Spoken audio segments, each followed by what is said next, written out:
स्वागत है आप सभी का न्यूज नेशन में। खबर 4 बजे देख रहे हैं आप। पीएम मोदी आज मिशन बिहार पर हैं। पटना में एनडीए की संकल्प रैली थी।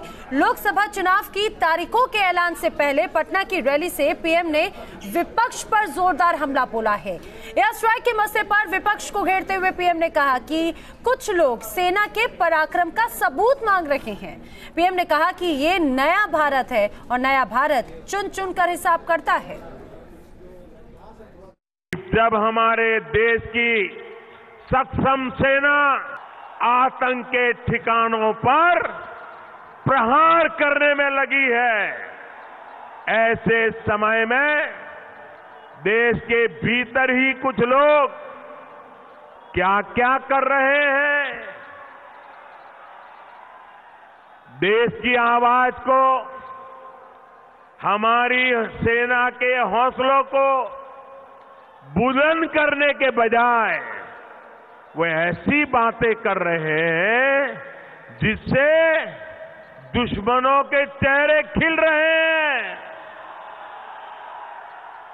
पाकिस्तान में टीवी पर उनकी बातें, उनकी तस्वीरें दिखा दिखाकर पाकिस्तान में तालियां बज रही है। साथियों, जब आतंक की फैक्ट्री चलाने वालों के खिलाफ एक सुर से, एक स्वर से बात करने की जरूरत थी, तब दिल्ली में 21 पार्टियां मिलकर के केंद्र की एनडीए सरकार के खिलाफ निंदा प्रस्ताव पारित करने के लिए इकट्ठी हुई थी। और चलिए सीधे रुख कर लेते हैं पटना का, जहां से मेरी सहयोगी रजनीश जुड़ रहे हैं। रजनीश, ये रैली बहुत अपने आप में खास हो गई क्योंकि मिशन 2019 के पहले जिस तरह से गरजे हैं पीएम मोदी और गठबंधन को सीधे सीधे उन्होंने निशाने पर ले लिया, विपक्षी पार्टियों को निशाने पर लिया।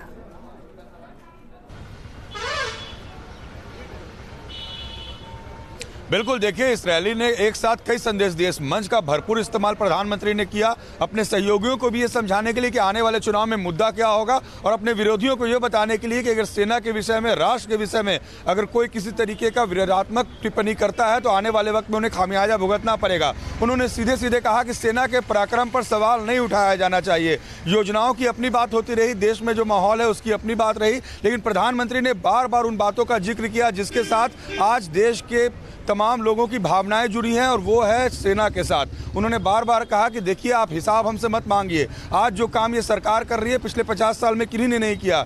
नरेंद्र मोदी ने यह भी समझाने की कोशिश की कि किस तरीके से पिछले 5 साल में वो सब हुआ, अंतर्राष्ट्रीय स्तर पर किस तरीके से भारत की एक नई पहचान बनी अंतर्राष्ट्रीय नेताओं के बीच में। जहां आज तक भारत कुछ बोल नहीं पाता था, वहां भारत ने अपनी बात रखी और लोगों ने उनकी बात मानी है। तो ये तमाम संदेश देने की कोशिश थी और मिशन बिहार की शुरुआत हुई है। चुनाव की घोषणा अब कभी भी हो सकती है और सबसे खास बात यह कि इस मंच पे एनडीए के जो बिहार के तमाम नेता थे वो नजर आए 9 साल बाद। बिल्कुल, यानी कि इस रैली के जरिए, इस संकल्प रैली के जरिए विपक्ष को सीधे सीधे निशाने पर पीएम मोदी ने लिया। जानकारी के लिए रशीश आपका शुक्रिया। चलिए खबरों में आगे बढ़ते हैं, बात करेंगे आतंक पर देश को सावधान करने वाली खबर से। देवबंद से गिरफ्तार 2 संदिग्ध आतंकी शाहनवाज और आकिब ने यूपी एटीएस की पूछताछ में खुलासा किया है कि देवबंद में जैश के कमांडर को उन्होंने पार्टी दी थी। जी हां, पूछताछ में दोनों ने यह भी बताया है कि जैश के कमांडर यूपी के कई जिलों में गए।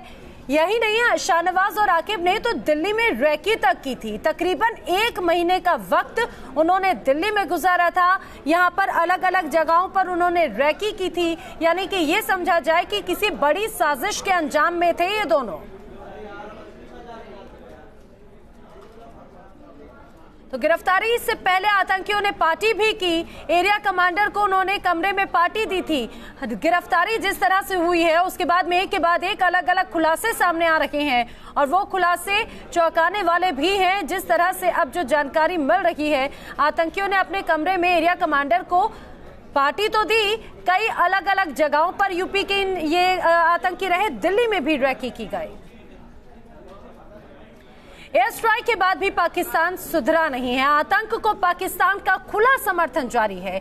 एक तरफ सीमा पार से पाकिस्तान लगातार फायरिंग कर रहा है तो दूसरी तरफ उसके पाले हुए आतंकी जम्मू कश्मीर में नापाक साजिश रच रहे हैं। हंदवाड़ा में आतंकियों के साथ में एनकाउंटर हुआ जिसमें हमारे 5 जवान शहीद हो गए।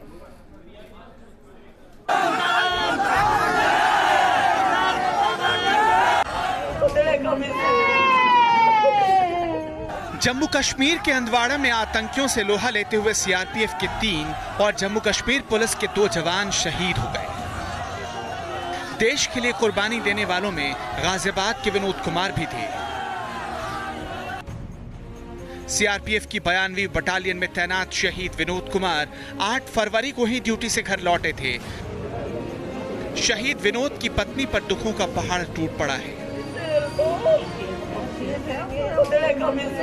पति की शहादत पर उन्हें गर्व है, लेकिन दुनिया उजड़ जाने के बाद वो बेसुध है।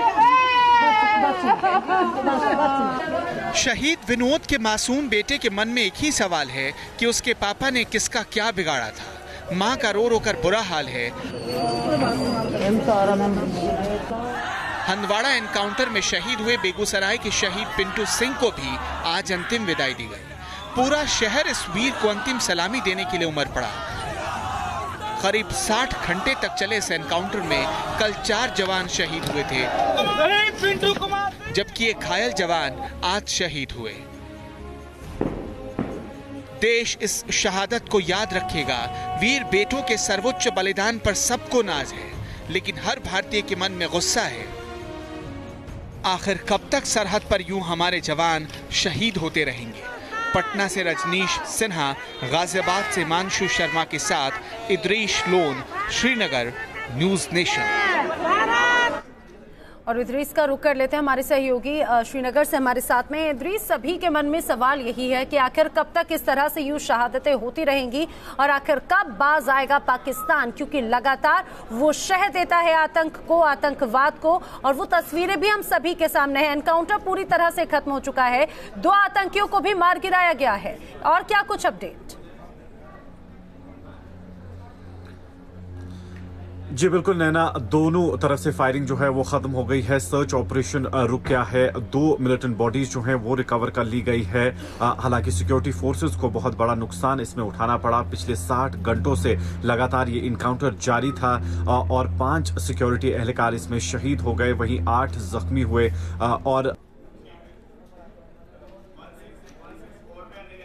जी इद्रीस का एक बार फिर से हम रुक करने की कोशिश करेंगे, कुछ टेक्निकल इशू है। लेकिन जिस तरह से 60 घंटों तक ये पूरा एनकाउंटर चला, उसमें 2 आतंकियों को ढेर किया गया है, उनकी डेड बॉडीज भी जो है वो भी मिल गई हैं, बरामद की गई हैं। लेकिन इसमें हमें बड़ा नुकसान हुआ, 5 जाबाजों को हमने खो दिया। पाकिस्तान पर लगातार प्रहार किया गया। सबसे बड़ा प्रहार करने वाले विंग कमांडर अभिनंदन का रेडियो मैसेज भी सामने आ गया है। अपने मिक्स से पाकिस्तानी फाइटर प्लेन F-16 को तबाह करने वाले अभिनंदन का ये मैसेज हमले से ठीक पहले का है।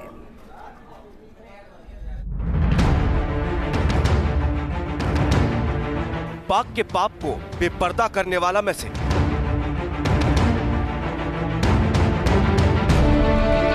F-16 पर हमले से पहले गगनवीर का संदेश।